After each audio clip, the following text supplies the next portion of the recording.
कल मैंने क्या होमवर्क दिया था? चलो आप लोग आ जाओ दिखाने, आ जाओ। चलो जल्दी जल्दी आओ।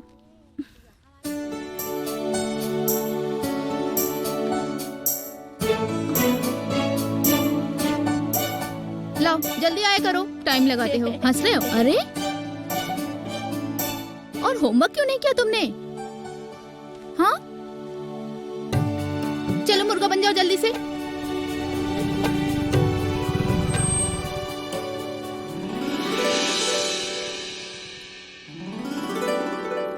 अरे मनवा तो चॉकलेट बारे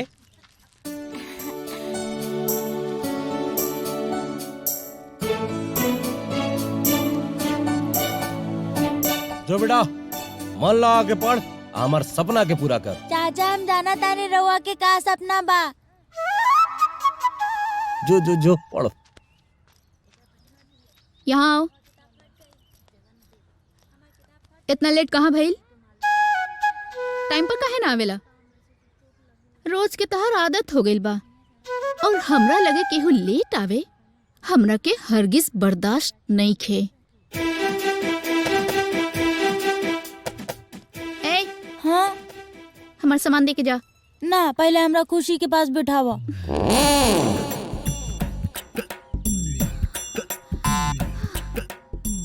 रानी तारे से हम कितना बार कहनी है कि आपा निकेश बांध के आवल करा, लेकिन तारा के तनिको समझ में नहीं आवत। चला ओइजा चला।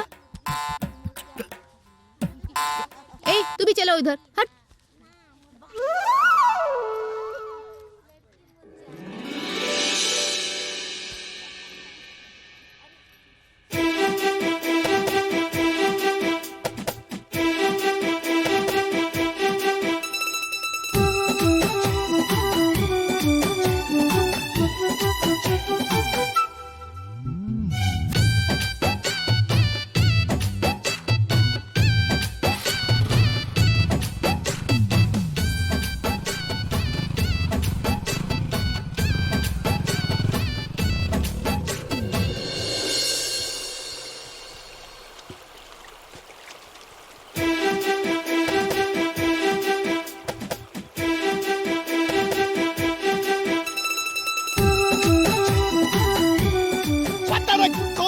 याद में डूबल रहे लाई। देख सब पानी दूसरे के खेत में जाता। अरे आओ रे भाई, आओ रे देख रे आओ, सब पानी दूसरे के खेत में जाता। और ये बैठल बैठ जा।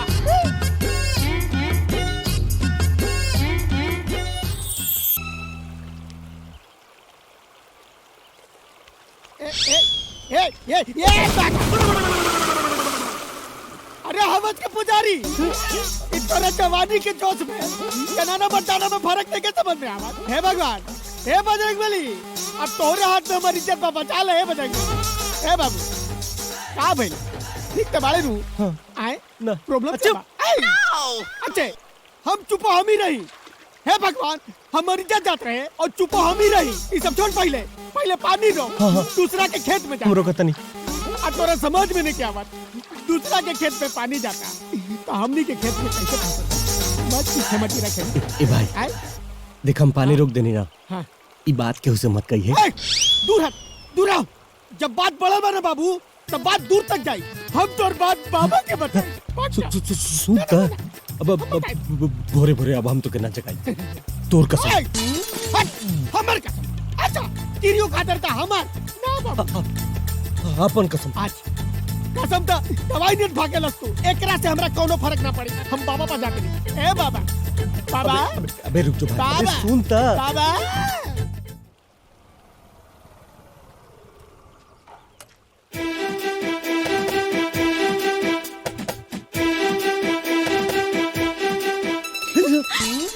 अरे गुंजन आ गेलू। हाँ आवा बैठा।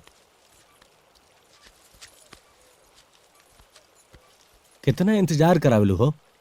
हमरा के माई भाई के नजर से बच के आवे के पड़ेला, ऐसे लेट हो गई नहीं। हाँ अब हम तारा बिना ना रह सकिला। यही से हम दादाजी के मनावत नहीं कि तोरा घरे जाके हमनी के शादी के बात करस। अरे कृष्णा ना, हमार माई पहले भैया के ब्याह के बारे में सोचता रही, ओकरा बाद हमार। अरे हमरा सार के तो 2 साल से बिया होखता टूटता। कब तक इंतजार करे के पड़ी हमरा? हमरा के नहीं के पता, पहले भैया कही ओकरा बाद हमार। मतलब अपन बियाह करे खातिर पहले सार के बियाह करा के पड़ी। हाँ ठीक बा, त आज से मिशन सार के शादी शुरू। तू अपन मिशन पूरा करा, हम जाता नहीं। हाँ? अरे रुका त। पहले अरे तू अपन मिशन पूरा करा, हमने के बाद में साथ रहल जाई। अरे एगो चुम्मा तो दिखे जो। ई सरवा परेशान कर देले बा, ना एकर होखा था ना हमार होखे देता। आहा, ई डबल लेयर के नीचे सूते के अलग ही मजा बा, डबल ठंडा लागेला।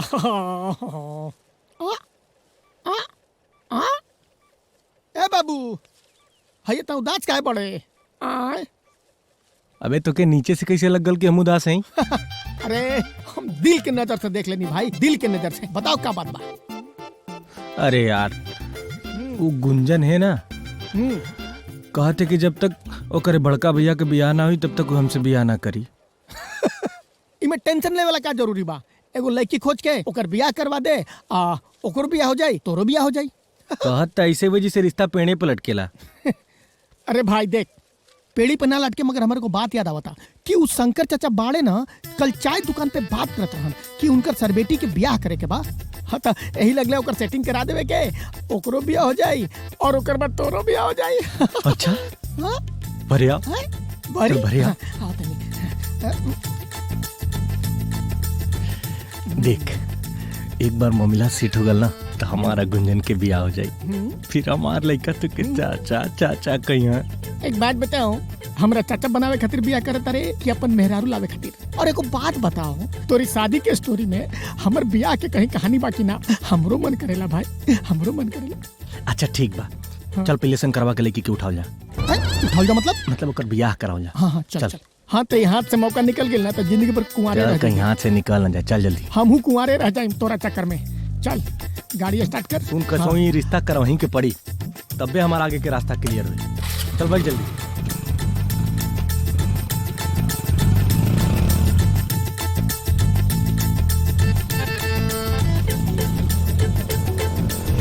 रोका रोका रोका रोका। चाचा उतरा। जो मुद के आओ। हाय देखा ना ना मुतवास निकला गल।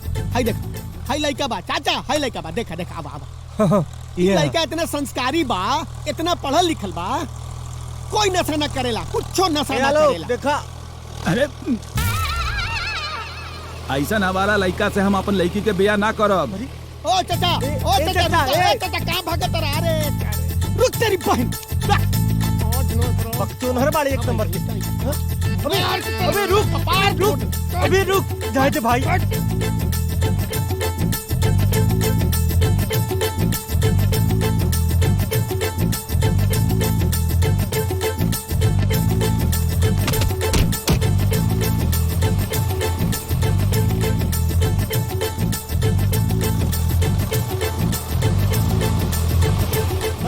झुमका साया साड़ी देबो दू गो सेट गे, सभे लिखी देबो हे छोड़ी लिखी देबो, सभे लिखी देबो बाबू वाला खेत गे, रोज करे यही हमारा से भेट गे, छोड़ी हो जाइते हमारा से। अरे तू तो डरवाइए दे बेलू, आवा ऊपर आजा। कृष्णा, हाँ एगो खुशखबरी बा। बोला, बता दी? बतावा। पक्का पक्का। आलोक भैया की शादी तय हो गई बा। अरे वाह। कल हम माई भैया सिनौरा लड़की देखे जा रहल बानी। लगा तो सरवा के बियाह एक बार हो ही जाए। कृष्णा, अरे मतलब हमार कहे के मतलब कि बहुत खुशी की बात है कि आलोक के शादी तय हो गई। आई देखा, हमहू तो वही में लागल है, हमहू एक खेल की देख ले रही है। लड़की तो अच्छा बिया, लेकिन सिनौरा वाला से ज्यादा अच्छा नहीं की। अच्छा ये तो बाकी के बात बा, कहा कि पहले शादी तो फिक्स हो जाए, कहे से कि आलोक भैया की शादी 10-12 बार टूट चुकल बा। कौन गाँव बतैलू है? सिंधौरा। अरे ये तो हमारे दादी का नैहर है। के करे घरे? कौनो सरपंच जी बाड़े, उनकरे बिटिया है। सरपंच जी के? हाँ। जाननी का? हम तो ओकरा के जानी ला। तू कैसे जाने ला? अरे जब हम छोट रही तब दादी हमके लेके जाए ना ओकरे घरे, वो तो हमारे बचपन के दोस्त थी। एक काम कर कृष्णा, तू हमनी के साथे चला और वहाँ से बियाह हुआ फिक्स करा के हमनी के साथे चलई है। सोचा नहीं अच्छा कि सुनो ना कृष्णा, अब हमरा के ना जाए के पड़ी, कैसे कि हमार ना माई और भैया खोजत हुई हैं। अच्छा ठीक बा। ठीक बा, ई पकड़ा फोटो। कल हई हो तब ओइजे नहर पाओ। ठीक बा। ये सरवा के शादी हो जात तो सही रहत, ना तो हम लटकले रह जात।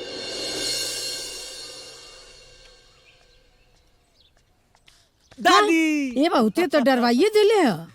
अरे दादी उलाखन मम्मा हुआ ना, हाँ अरे तुरे नैहर का तुर भतीजा अरे सिंदूरा हाँ वाले हाँ उन्हीं का फोन आई रहा, बोलाई ना तोरा भैया के जब बियाह में होम कार्ड भेजले रहनी नु बोलौले रहनी तो जवाबो न देहले। क्या इतना साल बाद उनका याद आइल फोन कैलन। अरे सीधे सीधे कहा ना तो मोटहरिया जनैल बंद हो गए तो छुट्टा छुट्टी हो गए। लोभी खानदान कहीं के। अरे रौरा तो दान बिन कर्ण के खानदान के हई, मार दाने करत रहनी चलल बनी बतिया आवे।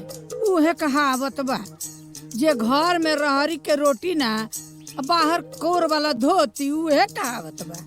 अरे खाली बोलते रहे पकड़ पकड़। कृष्णा तू मत जा, बांस गाँव हमरा जाए के बा, फिर हम वहाँ से मिलते बोलो, हैं। हम जाए। ठीक बा।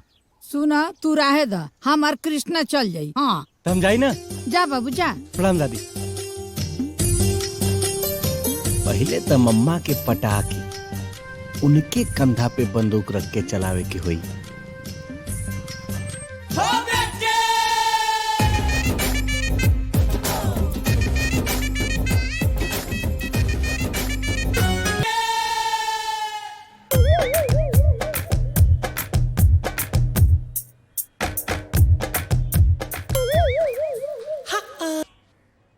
का भल मम्मा? अरे कोट काहे लगेला बाबू, हमने तोरे उम्र में 1-2 घंटा हाँ? मतलब 1 साल का फर्क हुई बस।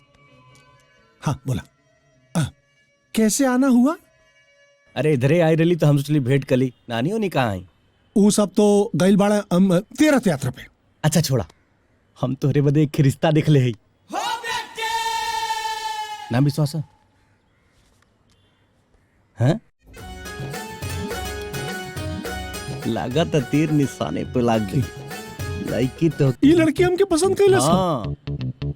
का भगवान छप्पर फाड़ के देबा का? अरे मम्मा ई तोहके देखते कहलेस कि तोहरे जैसन एक्सपीरियंस और उम्र दराज। उम्र दराज ना बेटा, ओके कहल जाला मैच्योर। हाँ, मैच्योर मैच्योर। तोहरे जैसन मैच्योर आदमी के जरूरत है। सही बताओ, ऐसन कहला सी। तोहार कसम मामा। हाँ, हमार कसम ना, तू कह देले बात मान गई नहीं तो। अच्छा मामा वो सरपंच जी हुआ ना? हाँ सरपंच का तो नाम मत ले, उस ससुरा से दुश्मनी चले ले हमार। ला ई लड़की कल तो उन्हीं के घरे आए वाला बिया, अपने भाई बदे उनकर लड़की देखे। सरपंच के लड़की से भाई के बिया होता। हाँ, और इहो कॉलेज के तुके उहे बुला ली, उहमें देखा देखी शादी के बाद हो जाई। मजाक मत कर बेटा, सही में कहलस। अरे हाँ मम्मा, लेकिन सरपंच के घर वाला तो गइल बाड़े कौनो रिश्तेदारी में बियाह में। ये तब चलो उहमें धावा बोल देवल जा। 1 मिनट, फिर मैं तैयार होके आता हूँ। अरे यो खड़ी व कामिनी भीतर न जात पा। बेटा तो के किरिया उधर देखिए मत, हमार गर्लफ्रेंड है। हम चली। बस बैठा रहो।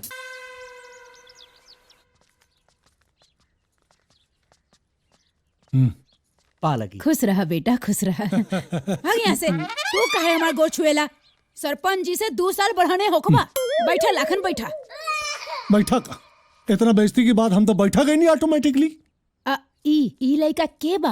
ना पे चलो। अरे हमारे फुआ का पोता कृष्णा। अच्छा अच्छा, कृष्णा।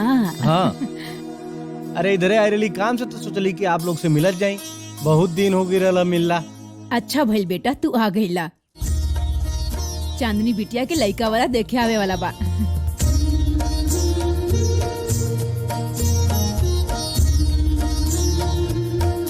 यही से तना चमकतरू। काहे ऐसे पहले रोज ना चमकत रहनी का? हाय गइल बुढ़वा। प्रणाम।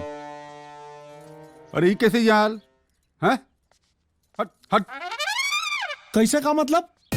ऐसे कैसे का मतलब? अरे हमरा के पता चलल कि चांदनी के लड़का वाला आरल बाड़े देखे, हम चली नहीं। चांदनी बिटिया सिर्फ राहुल बेटी ना, पूरे गांव समाज का बेटी है। और रउआ सरपंच एकर का मतलब? हमनी का कोनो जिम्मेदारी ना है। देखा दुश्मनी एक तरफ है सच्चा, कि जब तक चांदनी का बियाह ना हो जाई हमनी एजे रह जाई, ओकरे बाद दुश्मनी फिर स्टार्ट, टाक टाक टाक। ठीक है, आशीर्वाद दी। तुरंत तुरंत। अरे ये लड़का कौन है? पहचानी ना करा के? ई गज्जू दीदी के पोता, पहचान नी? अच्छा अच्छा। कृष्णा कृष्णा कृष्णा। अरे बचपन में देख रहे रहा लोग। अरे तो कहाँ से याद रही? ठीक कहला है बेटा, बड़ा शुभ टाइम पहला है। चांदनी के देखे बदे लड़का आवाला बा। चला दोनों लोग देखला वहाँ मंदिर पे। हम चला थी और चांदनी के तनी शहर का बातचीत करे का तरीका सिखा था जी। ठीक बा? हाँ। अरे बेटा चांदनी आवा। काम आई ई हमरा के का सिखाइयन? आओ तो सिखाओ तनी तोरा कहने आओ। चांदनी लड़का तो एकदम बंदर बा, बंदर। तब तो उ लंगूर के हुर मिली। अरे तुहार खड़ूस सास ननद तुहार पति इंतजार करत रहे। चल। अरे तू तो तैयारो नहीं खूब भइल। हमरा कुछ बुझाइते नहीं खे कि का करी का ना करी। अरे तू खुद दे इतना सुंदर बाड़ू, एक के बस ई बिंदी लगावा। चला। और पंडित जी? हाँ बाबू सब ठीक बा।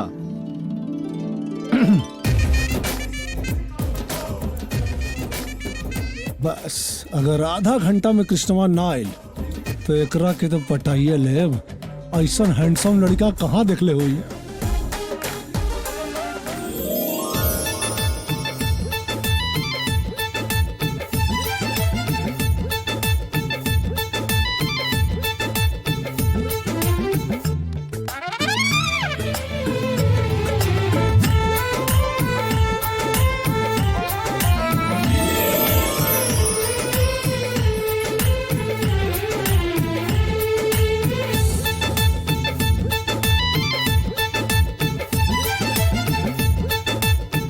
घर के काम काज में हमार बेटी एकदम संपूर्ण बाड़ी।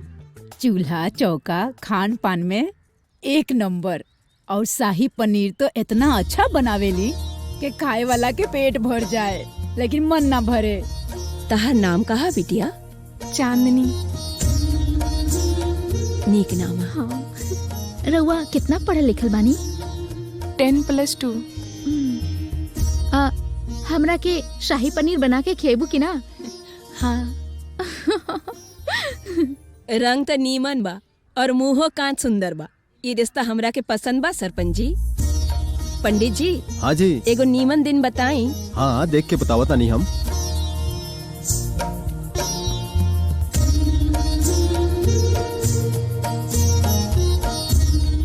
अगला पूर्णवासी के 4 तारीख के दिन बुधवार, बहुत शुभ शादी के मुहूर्त बा। दिन पक्का कर देता नहीं।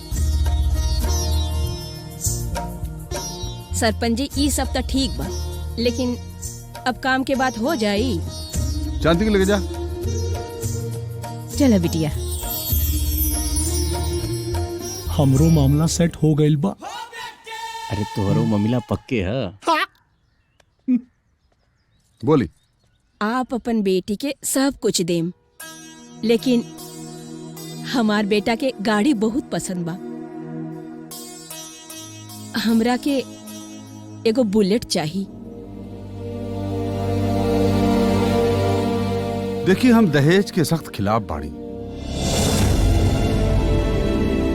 और सरपंच भी हैं, समाज के प्रतिनिधि भी करीला। अगर हम ही दहेज दे बाकी समाज की हम कैसे समझाएं?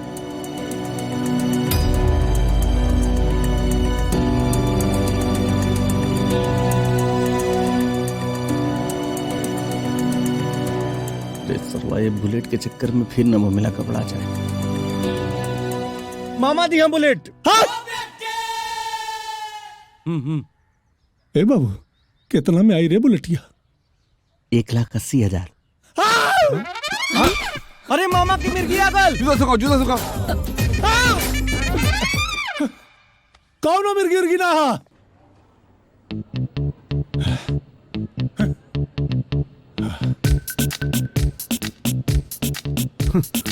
बकलोल साला। बेटा 3 कट्ठा बिका जाए लागत, वही का सदमा लाग गया। मम्मा 3 कट्ठा छोड़ा, उधर ध्यान दा। 100 कट्ठा बेच दे। हाँ मामा बुलेट दी। हाँ हाँ हाँ ठीक बता, रिश्ता फाइनल ना? ठीक बता, रिश्ता फाइनल। अब मामा दे बुलेट चाहे सरपंच जी, हमरा के बुलेट मिल गई, समझी रिश्ता पक्का। पक्का पक्का। हाँ हाँ पक्का। चली चली भैया। नमस्ते। अरे मामा तू कहाँ जात हुआ? कंट्रोलर नहीं के उतरे बाबू। धुक धुक करत बा, एक्साइट हो गई नहीं ढेर। चलो शादी तो पक्का हो गया।